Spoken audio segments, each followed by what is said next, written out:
नमस्कार मैत्रिणो, स्वागत आहे तुमचं माझ्या रेसिपी चॅनलवर. तर मी आज दाखवणार आहे तुम्हाला नवीन रेसिपी. मी आज काहीतरी नवीन रेसिपी बनवत आहे.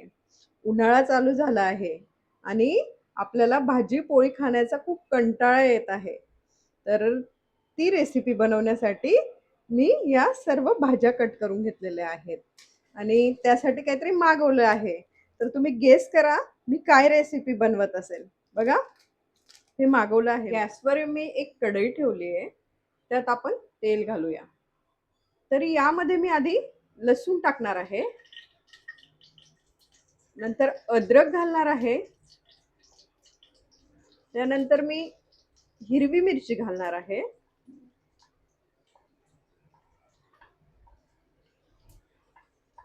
त्याला परतवून घेऊया एकदा. तर मी यात कांदा घातला आहे, शिमला मिरची घातली आहे,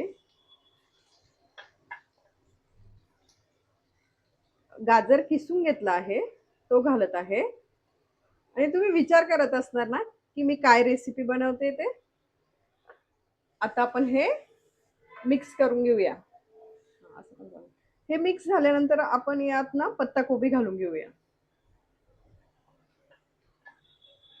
बघा, पत्ताकोबी मी थोडी जास्तच घातली आहे, कारण माझ्या मुलीला ना पत्ताकोबी आवडते अशा फिलिंग्स मध्ये. आता मी यात ना कांद्याची पात घालते. उरलेल्या सगळ्या भाज्या आपण यात घालून घेऊया आणि चांगलं मिक्स करून घेऊया. खूप जास्त पण शिजू द्यायचं नाहीये, कारण की मी जे बनवणार आहे ना त्यात थोड्या त्या भाज्या ना थोडं असं मीडियम कच्चं झालेलं छान लागतं. आता आपण यात ना काही सॉसेस घालूया. आपण ना यात ना मिरे पावडर घालून घेऊया, सोया सॉस, एक चमचा शेजवान चटणी घालणार आहे. यात मीठ घालते, थोडं कमीच घाला कारण की आपण यात सोया सॉस चटणी यामध्ये मीठ असतं. आता आपण हे मिक्स करून घेऊयात. बघा, ही अशी फिलिंग ट्राय होते. चला तर मग ही फिलिंग्स अशी रेडी होते. आपली फिलिंग रेडी आहे, आपण गॅस बंद करून देऊया. बघा, हे असं अशी झाली पाहिजे. बघा, तर मी बनवत आहे राईस पेपर डम्पलिंग. तर हे मी ब्लिंकिटवरनं मागवलं आहे. तुम्हाला ॲमेझॉन, फ्लिपकार्ट कुठल्याही याच्यावर भेटून जाणार. बघा कसं ट्राय करत आहे ते. पटकन असं घेऊन लवकर काढायचं आहे आणि त्यात पटकन फिलिंग भरायची आहे, नाहीतर ते सॉफ्ट होऊ शकतं. बघा, आता मी ही फिलिंग भरून घेणार आहे याच्यात. आता याचं आपल्याला पॉकेट बनवायचं आहे आणि तुम्हाला पाहिजे तशी शेप तुम्ही घेऊ शकता. असं घेऊन खूप काळजीपूर्वक करावं लागतं इथे. बघा, मी आता अशा नवीन नवीन रेसिपीज तुमच्या समोर घेऊन येत जाणार आहे. पण प्लीज तुम्ही ना रेसिपी बघून मला सुचवत चला की मी काय बनवू असं. आज मला माझ्या मुलीने रेसिपी सुचवली आहे. सुचवली म्हणजे तिला ते खाऊन बघायचं होतं. मग मी ते ट्राय केलं. मी कधी बनवलेलं नव्हतं. हे बघा, असं दिसतंय बघा. किती पातळ आहे ते. मग तुम्ही याला शॅलो फ्राय करू शकता.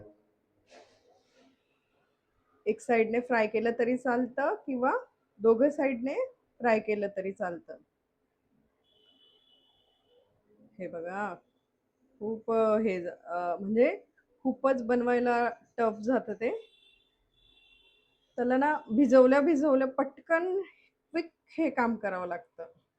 फर्स्ट बनवायला ना खूपच ते हे झालेलं, म्हणजे चिपकून गेलेलं. तर ही प्रोसेस आहे ना खूप फास्ट फास्ट करायची आहे.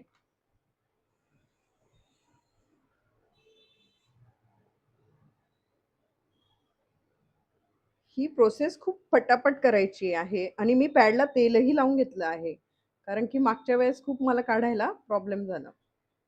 हे बघा, आता परफेक्ट झालं आहे.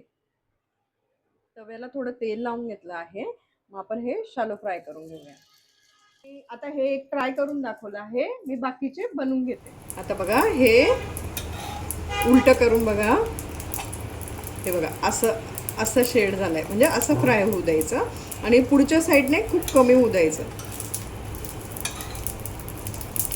थोडे वेगळे वेगळे पण शेप बनवून घेतलेले. हे बघा तर इझी जात आहे.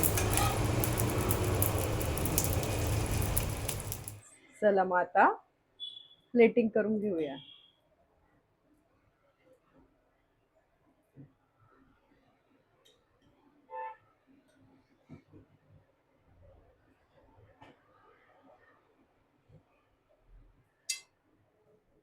बघा हे आपले रेडी झाले आहेत राईस पेपर डम्पलिंग. आता याच्यावर मी थोडंसं ना चीज किसून घेणार आहे, म्हणजे ते खायला पण टेस्टी लागणार.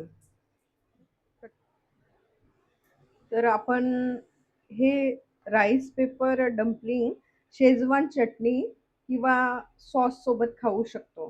तर मैत्रिणींनो, कशी वाटली माझी ही रेसिपी? रेसिपी आवडली असल्यास नक्की लाईक शेअर सबस्क्राईब करा. Thank you.